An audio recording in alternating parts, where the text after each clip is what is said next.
Shifting focus then, the top-level peace talks between US and Iran in Islamabad have failed, with US Vice President JD Vance announcing that they are heading back to US without any agreement. In fact, the talks, which were extended well beyond original schedule, went on for over 21 hours before turning inconclusive. Been at it now for 21 hours, and we've had a number of substantive discussions with the Iranians. That's the good news. The bad news is that we have not reached an agreement, and I think that's bad news for Iran much more than it's bad news for the United States of America. So we go back to the United States having not come to an agreement. We've made very clear what our red lines are, what things we're willing to accommodate them on, and what things we're not willing to accommodate them on. And we've made that as clear as we possibly could, and they have chosen not to accept our terms.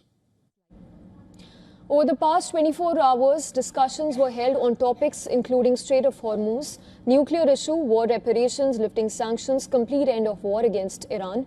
Iranian state media even said that Iran-US negotiations ended without an agreement and further suggested that America's excessive demands prevented a common framework and agreement. The Iranian state media even said that Iran repeatedly presented new initiatives and tried to invite the American side. However, US stayed unrealistic, preventing the achievement of a common framework at each round. Iranian media further stated that despite Pakistan's intervention early this morning, which suggested another round of talks and exchange of texts, ended without a result due to same American spirit.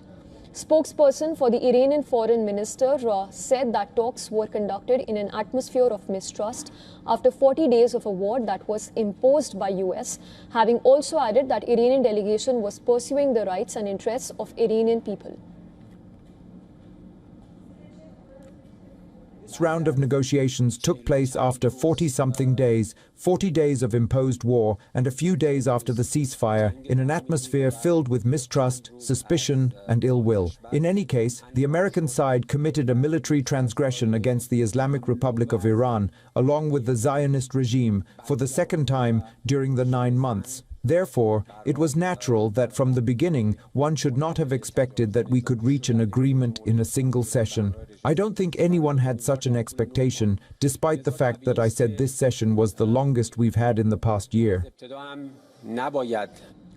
Just minutes after his press conference, US Vice President left Islamabad for Washington. Vance boarded Air Force 2 at 7:08 a.m. and waved to Pakistani officials from the top of the stairs, while Iranian delegation led by Foreign Minister Abbas Araghchi left Islamabad an hour later.